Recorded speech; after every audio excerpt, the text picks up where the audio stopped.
Assalamualaikum warahmatullahi wabarakatuh.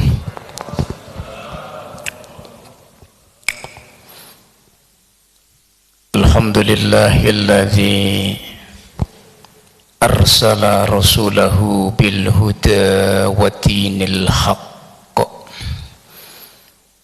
liyudhhirahu 'ala ad-dini kullih walau karihal kafirunal musyrikuunal munafikuna summa wakafa billahi syahida. Asyhadu an la ilaha illallah wahdahu la syarika lahu wa asyhadu anna sayyidana wa nabiyyana Muhammadan abduhu wa rasuluh. Allahumma salli ala sayyidina Muhammadin al-fatih lima ughliqa wal khatimi lima sabaqa nasiril haqqi bil haqq wal hadi ila siratikal mustaqim wa ala alihi haqqa qadrihi wa miqdarihil azim. Amma ba'du. Ikhwatul iman, jama'atus salatis subahi, sadatunal a'izza, as'adani Allah wa iyyakum, rahimani wa rahimakumullahu tabaraka wa ta'ala. Tuan-tuan yang mulia, hadirin bapak ibu, ayahanda, ibunda, tentunya kembali yang besar tak dihimbau gelar, yang kecil pun ianya kami tak mampu untuk menyebutkan nama. Bapak ibu yang mulia, kita melanjutkan al-mabahas khawla siratir rasuli sallallahu alaihi wasallam wa hayati ashabihi ridwanullahi alaihim ajma'in. Kehidupan yang berkaitan dengan kehidupan baginda Rasul Muhammad sallallahu alaihi wasallam, kehidupan para sahabat yang mulia. Humul ladzina yakhtaruna, orang-orang yang dipilih oleh Allah, mukhtarun indallah, dipilih oleh Allah karena kekuatan keimanan mereka, dipilih oleh Allah karena ketinggian derajat mereka, dipilih oleh Allah karena kesungguhan dalam ketika mereka menunaikan perintah ketaatan kepada Rabb-Nya. Sebagaimana pada pertemuan fil liqa'il madzi, pada pertemuan pekan yang lalu kami sudah menyampaikan apa-apa sajakah al-hawadis al-muhimmah inda khilafati Abi Bakar As-Siddiqi ibni Abi Quhafah radhiyallahu an. Peristiwa-peristiwa penting, hal-hal yang dilakukan dan dikerjakan oleh al-khalifatul ula, pemimpin umat Islam ba'da wafatin Nabi, setelah peninggal daripada wafatnya Nabi yang mulia sallallahu alaihi wasallam, yaitu Abu Bakar As-Siddiq. Apa sajakah yang terjadi, peristiwa-peristiwa penting, langkah-langkah yang dilakukan oleh beliau untuk menyelamatkan umat, yang mana pada waktu itu kasrotu wujudil fitani, yang diikuti dengan banyaknya muncul fitnah-fitnah, kemudian zuhurul munafikina, orang-orang munafik mulai terang-terangan menampakkan jati diri mereka. Selain Sayyidina Abu Bakar As-Siddiq, beliau mengirim sariyah, utusan pasukan perang. Beliau juga menata, mengatur, memimpin bagaimana memanage umat Islam secara umum yang ada fil Madinati, di kota Madinah, atau yang fi jami'il buldani wal aqtari, atau di belahan penjuru bumi yang sudah mereka mendapatkan dakwah syiar Islam. Maka langkah di antara yang dilakukan oleh Sayyidina Abu Bakar As-Siddiq radhiyallahu an, yaitu takwiyatu imanin nasi. Beliau membuat satu program melihat masifnya orang-orang yang murtad. Sumartaddan nasu ba'da wafatin Nabi inda khilafatihi, setelah Nabi wafat, sebagaimana kami sampaikan pada pekan yang lalu, orang-orang yang dulu ketika Rasulullah inda hayatin Nabi, ketika Nabi masih hidup, ada begitu banyak orang-orang yang ketika mereka yadkhulunal Islam, mereka masuk Islam bukan karena murni keimanan, tetapi mereka enggan, mereka takut kalau tidak masuk Islam harta mereka akan diambil oleh Rasulullah. Kalau mereka tidak masuk Islam, mereka pasti kena beban pajak atau jizyah. Maka untuk menyiasati hal ini supaya mereka tidak terkena jizyah, membayar pajak, atau supaya harta mereka aman di tengah kaum muslimin, maka mereka rame-rame mengambil agama Islam sebagai agama mereka. Tetapi ketika mereka masuk Islam, ianya bukan berangkat dari kemurnian hati mereka, bukan karena panggilan jiwa mereka. Maka dan ketika Nabi wafat, hal ini barulah az-zuhur nampak, yang dikatakan wa yuqalu al-munafiquna, orang-orang munafik kembali menampakkan sifat karakteristik asli mereka. Wa yarji'una ila adyanihim, dan mereka kembali kepada agama-agama mereka. Maka Sayyidina Abu Bakar As-Siddiq radhiyallahu an melihat hal ini dipandang sebagai perkara penting untuk menyelamatkan iman pada waktu itu. Dan Sayyidina Abu Bakar As-Siddiq radhiyallahu an wa huwa ahadun min ahadi ashabin Nabi sallallahu alaihi wasallam, dan beliau adalah sahabat di antara sahabat minal mutaqaddimin, orang daripada generasi pertama yang masuk Islam, minal awwalina, dari kelompok orang yang pertama kali melihat pertama kali kenabian, orang yang termasuk pertama kali melihat awwalu nuzulil wahyi indar rasuli. Sayyidina Abu Bakar adalah orang yang pertama kali melihat kenabian Rasulullah, melihat pertama kali wahyu diturunkan, melihat pertama kali dakwah itu disampaikan, melihat pertama kali bagaimana tantangan dakwah itu dihadapi oleh baginda Rasul Muhammad SAW. Sayyidina Abu Bakar adalah fakta sejarah, bukti sejarah yang melihat bagaimana tungkuh lumusnya baginda Rasul ketika menyampaikan perkara agama ini, Bapak Ibu yang mulia. Wa amma hayatuhu radhiyallahu an bittifaqil ulama kahayatin Nabi sallallahu alaihi wasallam inda hayati. Sayyidina Abu Bakar ketika memimpin umat Islam selama 2 tahun kurang lebih takriban, maka kehidupan beliau sama dengan kehidupan baginda Rasul Muhammad sallallahu alaihi wasallam ketika beliau sallallahu alaihi wasallam masih hidup. Wa hayatuhu ka hayatir Rasul sallallahu alaihi wasallam. Wa amma hayatun Nabi sallallahu alaihi wasallam hiya hayatul badli. Dan kehidupan Nabi itu kehidupan yang penuh dengan perjuangan, Bapak Ibu. Hayatul badli wal jahdi, perjuangan dan penuh dengan ujian dan tungkuh lumus. Kehidupan yang bukan hanya sekedar berpangku tangan. Sayyidina Abu Bakar As-Siddiq radhiyallahu an wa hayatuhu hayatul badli, kehidupan yang penuh dengan kesibukan keumatan, kehidupan yang diisi dengan hal-hal yang bermanfaat. Qalilun naumi qalilur rohati. Abu Bakar As-Siddiq ketika memimpin umat ini, maka beliau sedikit tidur, sedikit istirahat. Yatafakkaru bi ahwali hadil ummah, berpikir terus bagaimana dengan keberadaan umat Islam pada waktu itu. Ini figur, Pak, contoh pemimpin yang luar biasa setelah kepemimpinan kenabian baginda Rasul Muhammad sallallahu alaihi wasallam. Maka awalu syai'in, pertama perkara, alladzi ihtamma bihi al-khalifatul ula, pertama kali perkara yang diperhatikan oleh beliau al-khalifatul ula Abu Bakar As-Siddiq radhiyallahu an. Jadi menyebutnya al-khalifatul ula. Saya sering ketika sholat tarawih itu murokinya masih membaca al-khalifatul awal, itu khotoun, itu kalau menurut ilmu nahwu salah, Pak. Jadi yang betul adalah al-khalifatul ula sayyiduna Abu Bakar As-Siddiq, begitu, bukan al-khalifatul awal, karena dia menjadi mutabi, menjadi naat man'ut, yang ketika diikuti adalah mu'annas, maka yang mengikuti sifatnya juga mu'annas, sifat mausuf. Jadi kalau al-awal itu bukan mu'annas, mu'annasnya dari awal itu al-ula.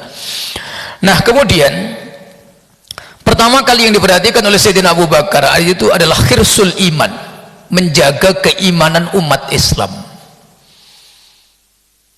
Beliau mencanangkan beberapa langkah, bagaimana umat Islam pada waktu itu terjaga keimanan mereka, yang mereka sudah beriman dari awal tidak terkontaminasi dengan fitnah yang menimpa umat pada waktu itu. Karena kalau kita melihat sejarah, hampir kitab-kitab yang menjelaskan tentang kehidupan para sahabat, termasuk Hayatus Sahabah, kemudian Tarikh Al-Khulafa dan yang lain, menyebutkan bahwa yang murtad di zaman Sayyidina Abu Bakar itu bukan sahabat Nabi, Pak. Sahabat Nabi yang dihukumi sahabat itu tidak pernah keluar daripada Islam. Iman mereka selalu naik. Dan ini rata-rata adalah orang-orang yang ba'idun anin Nabi sallallahu alaihi wasallam. Ada di daerah pelosok-pelosok di daerah luar Madinah yang mereka beragama Islam tetapi nggak pernah bertemu dan melihat Nabi. Daerah-daerah taklukan, kalau dalam sekarang itu persemakmuran, artinya daerah-daerah non muslim yang diutus oleh Nabi utusan, terus mereka menyerahkan diri, yang sebagian mayoritas mereka pura-pura Islam tapi hakikatnya mereka belum Islam. Nah, ini garapan berat bagi Sayyidina Abu Bakar. Bagaimana orang-orang yang jauh dari Nabi ketika Nabi masih hidup, persemakmuran yang ditaklukkan oleh utusan-utusan Nabi, agar mereka yarji'una ilal Islam. Bagaimana agar mereka kembali kepada Islam.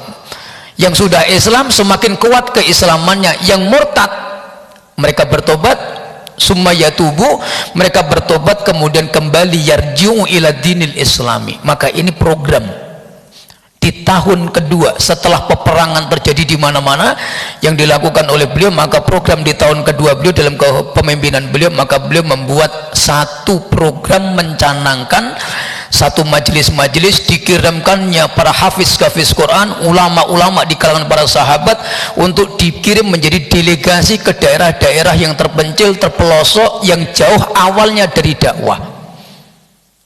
Nah, apa yang dilakukan oleh Sayyidina Abu Bakar As-Siddiq radhiyallahu anhu untuk menguatkan litakwiyati imanil ummati atau litakwiyati imanin nasi? Apa yang dilakukan oleh Sayyidina Abu Bakar untuk menguatkan iman dan mengembalikan iman manusia pada waktu itu yang sudah terlanjur keluar atau terlanjur menipis atau terlanjur melemah? Dan ini boleh kita contoh, Pak. Sampai-sampai Al-Imam Ibnul Qayyim Al-Jauziyah dalam kitab I'lamul Muwaqqi'innya dan yang lain mengumpulkan apa yang dilakukan oleh Sayyidina Abu Bakar yang diteruskan oleh para khalifah setelahnya. Itu paling tidak ada 8 keadaan, Pak. 8 langkah, samaniyu khutwatin, 8 langkah yang diterapkan generasi awal untuk menguatkan iman mereka. Jadi ada 8 cara, 8 amaliyah yang jika dilakukan maka iman manusia akan naik. Iman manusia akan menebal, dari yang tipis menebal, dari yang kecil membesar, dari yang rendah meninggi. 8 langkah. Ibu-ibu ada berapa? Oke. Yang 8 udah tahu belum? Belum. Kalau sudah saya tutup dengan doa nih.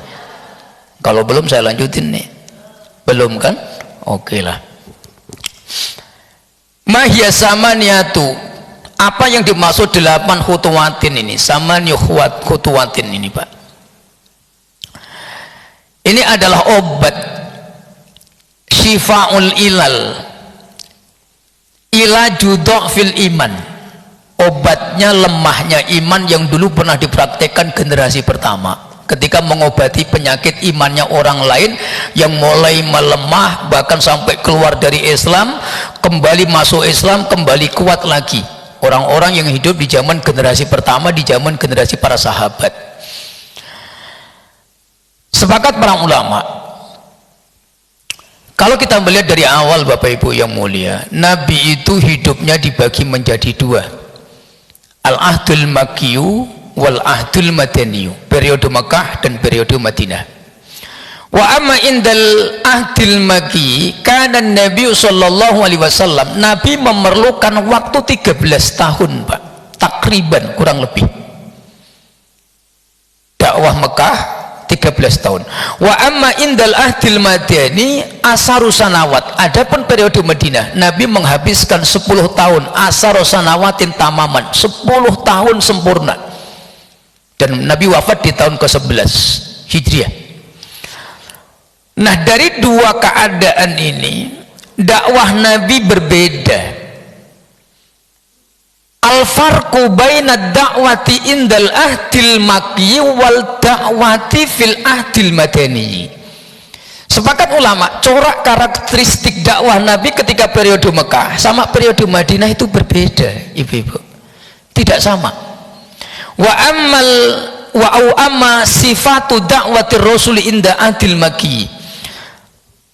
Adapun karakteristik dakwah Nabi periode Mekah itu lebih bercorak kepada ad-dakwah al-imaniyah, dakwah keimanan, dakwatut tauhid, dakwah mengesahkan Allah, tauhidullahi, al-imanu bih, wa ya'taqidu bi annallaha la ilaha illahu la syarikalah.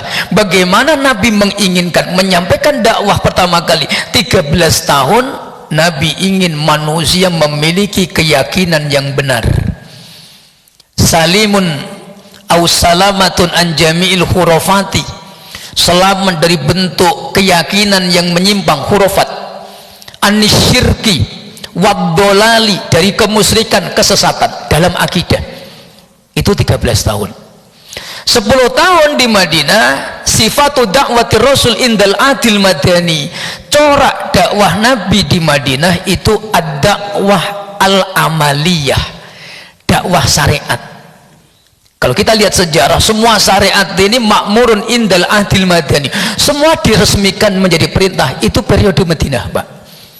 Sholat 5 waktu pertama kali diperintahkan Isra Mi'raj di Mekah, tapi pertama kali sholat menjadi kewajiban secara umum itu di Madinah. Puasa Ramadan pertama kali, walaupun sebelum itu Nabi sudah berpuasa, tapi puasa menjadi syariat wajib itu fisanati saniyati minal hijrah, fi syahri Ramadhana inda ghazwatil badri, tahun kedua Hijriah. Zakat, haji, semua syariat itu turun ketika Nabi sudah di Madinah. As-Suyuti dan yang lain rahmatullahi alaih ketika melihat jumlah waktu rentang yang dihabiskan oleh Nabi ketika dakwah Mekah dan dakwah Madinah, Nabi lebih lama menghabiskan dakwah di Mekah, Pak, 13 tahun. Pertanyaannya, menurut ulama ahli tahqiq, kenapa dakwah iman atwalu lebih panjang dibanding dakwah syariatnya? As-Suyuti mengatakan li'annal imana ahammu an kulli syai'in al-asya'i wal umur. Iman itu paling penting di atas semua segala perkara.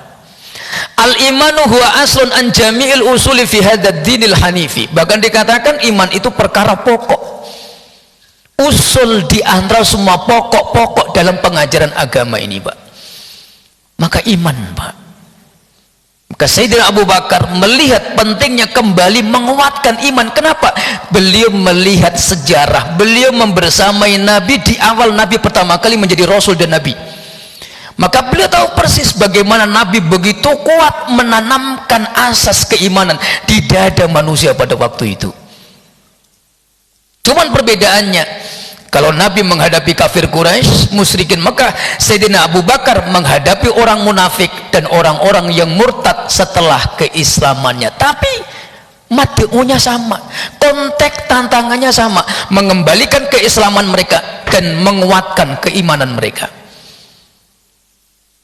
Nah, disinilah Bapak Ibu yang mulia, al-imanu huwa aslun an jami'il usuli fi hadaddin. Jadi perkara iman itu perkara pokok, usul dari semua bentuk usul dalam agama ini. Berarti memperhatikan iman ini perkara penting, menjaganya perkara penting, menguatkannya adalah tuntutan. Maka wattafaqa'al ulama, sepakat para ulama, kenapa dakwah itu ada dua, dakwah iman, dakwah amal. Maka sepakat ulama, wujudu alaqatil imani wal amal, karena antara iman dan amal ini mutawaliyata, ini ada saling berketerkaitan, Pak. Ini pandangan Sayyidina Abu Bakar radhiyallahu anhu. Iman dan amal tidak bisa dipisahkan, ianya satu kesatuan. Tidak ada perbedaan antara keduanya. Ada wujudul alaqah, ada keterkaitan dan saling berhubungan. Idza zadal iman zadal amal. Ketika iman naik, amal bertambah. Dan ketika amal itu dilakukan, maka iman pun ikut naik karena amal yang dilakukan. Ini iman amal, Pak. Maka kalau kita baca semua literatur kitab sejarah, kenapa sih sahabat itu kalau ada perintah kok la yajhaduna wala yungkiruna ahadun minhum, satu pun tidak ada yang menunda, wala yata'akhkharuna halan sami'na wa ata'na, satu hari itu waktu diturunkan, seketika itu mereka lakukan. Li'anna imanahum, karena iman mereka ini imanun kamilun, iman yang sempurna. Karena apa? 13 tahun Nabi sudah menanamkan iman itu di dada mereka. Itu bedanya, Pak. Tidak ada tawar, tidak ada menawar dalam ketika perintah itu diturunkan. Nggak ada istilah ya Rasul besok aja saya lakukan, nggak ada, Pak. Sami'na wa ata'na, maka kami dengar, kami lakukan seketika. Karena adanya iman yang bergelora di dada mereka. Ini penting, Pak. 8 perkara. Apa kata para ulama? Kama qalahu al-imamu Ibnul Qayyim al-Jauziyah fi ba'di kutubih, wal imamu Muhammad bin Muhammad al-Ghazali Atusi fi ba'di kutubih, wal imamu Sayyiduna Abdul Wahab Asy'arani fi ba'di kutubih. Ulama-ulama ahli tazkiyah, ahli tasawuf mengutip, dan para ulama ahli sejarah mengumpulkan 8 samaniyatu khisalin li taqwiyatil imani au ilaju dhafil iman. Iman yang lemah, jom kita niat kuatkan. Dengan cara apa? Dengan 8 amal ini, supaya amal yang lain ikut naik sebagaimana dulu yang pernah dicontohkan Sayyidina Abu Bakar As-Siddiq radhiyallahu anhu. Yang pertama, alaikum bi kasrati tadabburil Qur'anil Karim. Atas engkau, kata para ulama, memperbanyak mentadabburi ayat Al-Qur'an. Dan ini yang dilakukan oleh Sayyidina Abu Bakar. Dikirimnya ulama-ulama di kalangan para sahabat, hafizul Quran, alimul Quran, hamilul Quran, liyu'allimunan nasa, liyu'allimun nas, untuk mengajarkan manusia. Pertama Quran, Pak.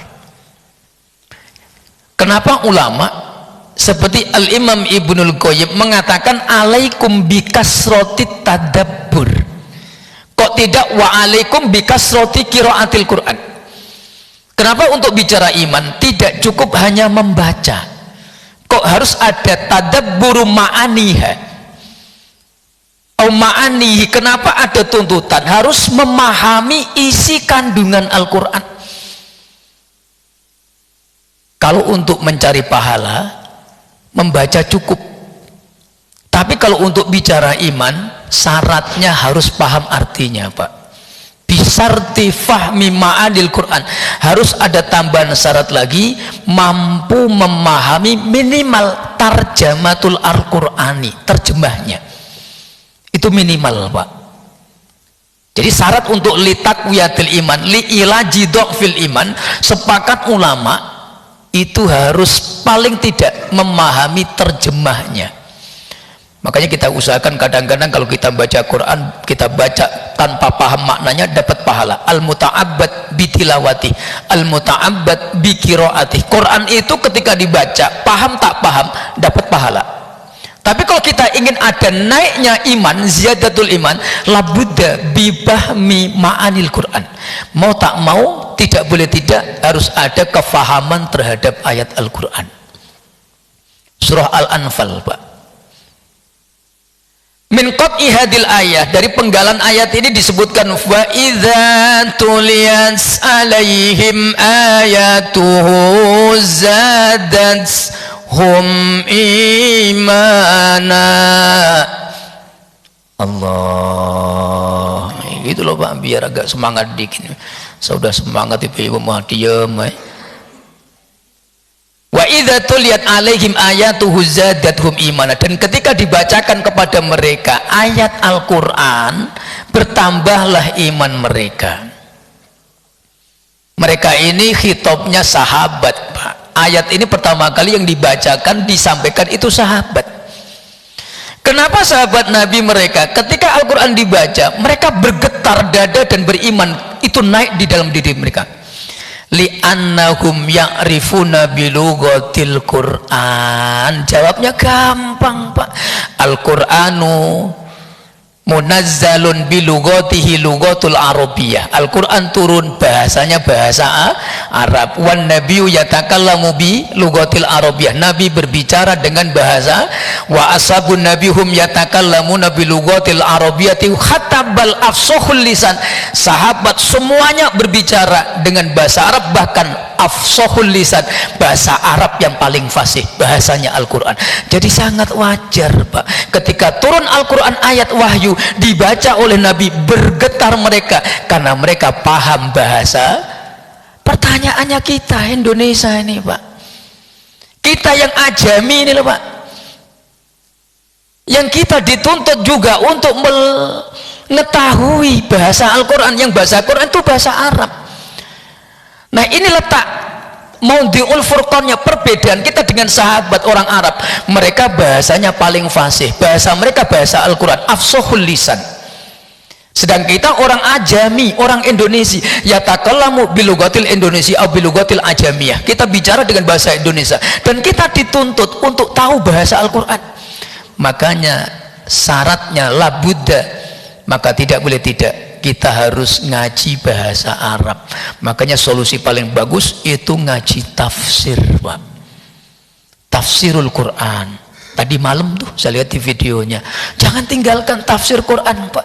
Ngaji tafsir itu hanya bukan untuk mendapatkan pemahaman ayat per ayat, tapi ada li ziyadatil iman, untuk menaikkan keimanan, Pak.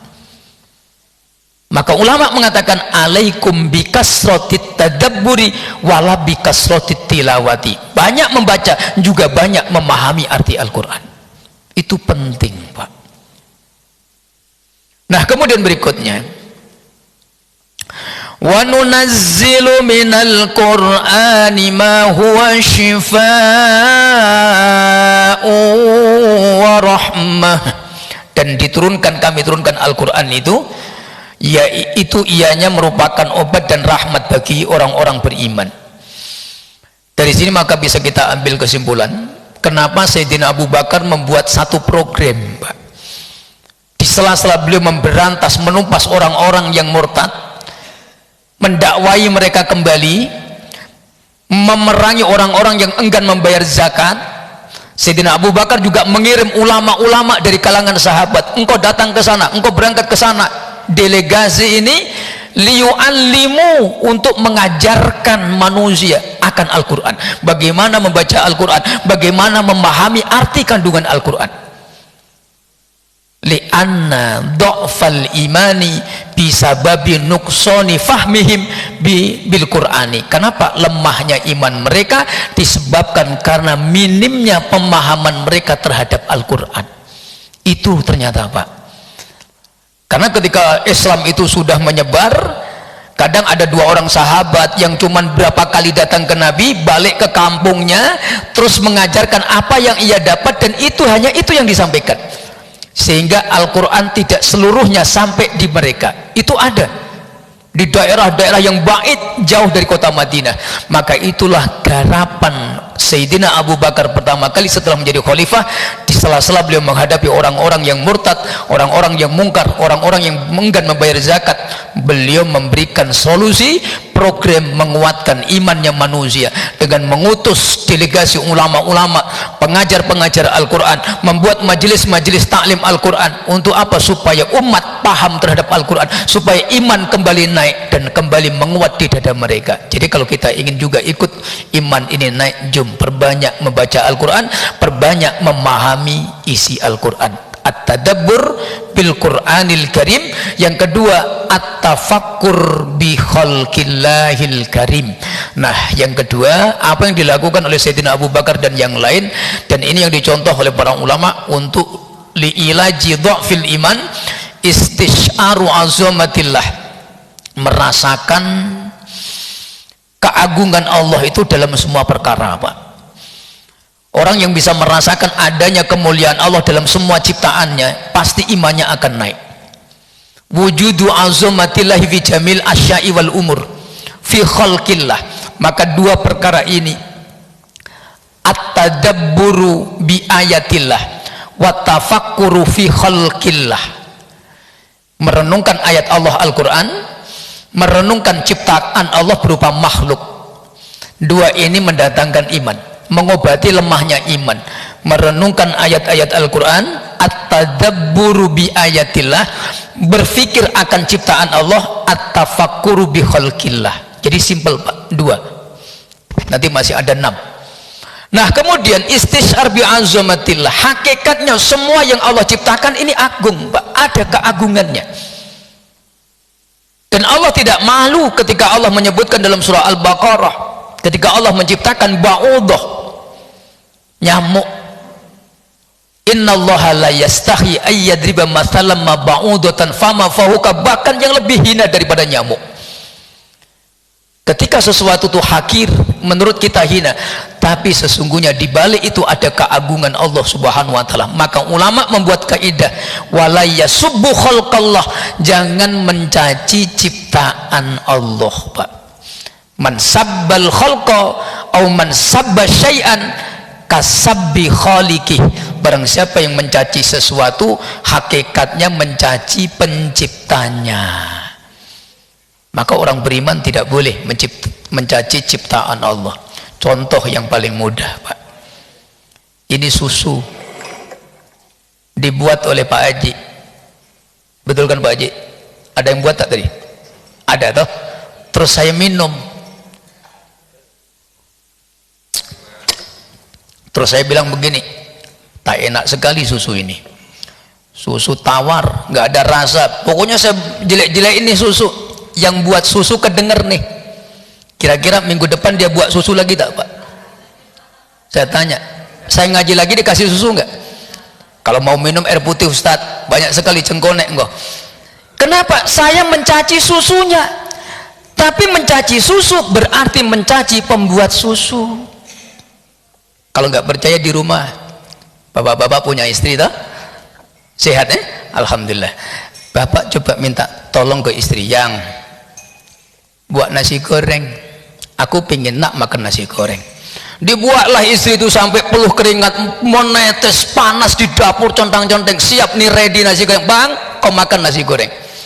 Istri masuk dalam bilik, kita makan nasi goreng sambil ngomel tuh, nasi goreng tak enak, nasinya keras, kepedesan, asin, keasinan. Istri dengar tuh dari bilik kamar, kira-kira istri nyamperin kita enggak Pak? Saya tanya Pak, datang nggak istri itu? Bang, sini piringnya. Kalau kau tak makan, tak makan lah. Tinggal makan aja ribut.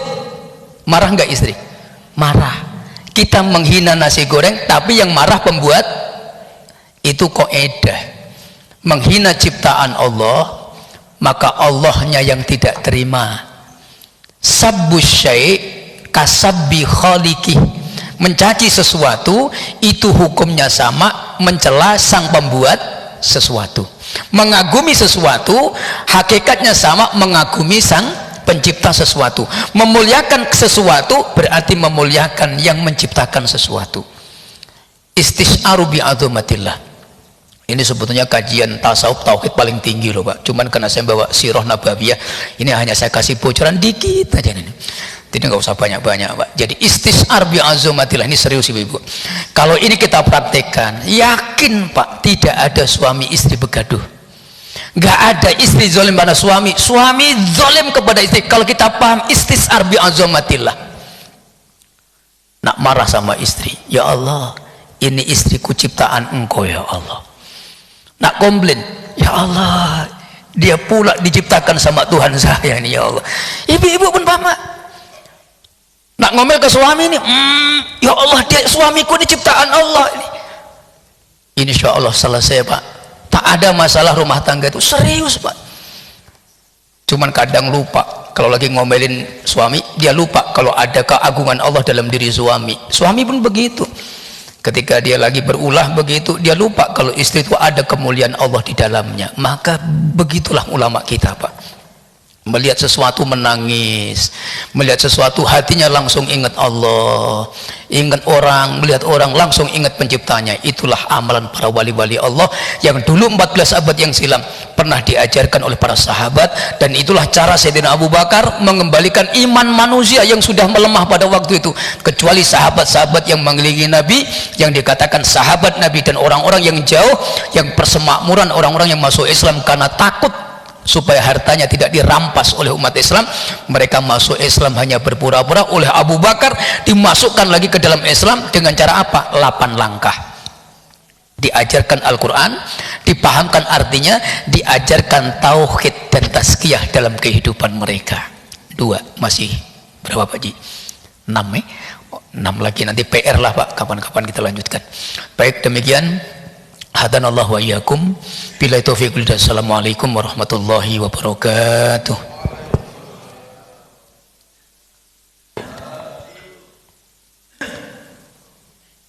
Ya Nabi salam alaika, ya Rasul salam alaika, ya Habib salam alaika, salawatullah alaika. Alhamdulillah. Ya Nabi salam alaika, ya Rasul salam alaika, ya Habib salam alaika, salawatullah alaika, ya Nabi alaika, ya Allah salam alaika. Nggih, sami-sami. Salam alaika, sholawat. Insyaallah. Nggih. Sehat. Asyraqal badru alaina fatafat al-buduru misla husni bara'aina. Panjang umur, salam insyaallah. Ya sururi Allah ya Nabi alaika, ya Rasul salam. Siapa ini? Ya Habib, masyaallah, barakallah. Alaika salawat. Siapa? Siapa?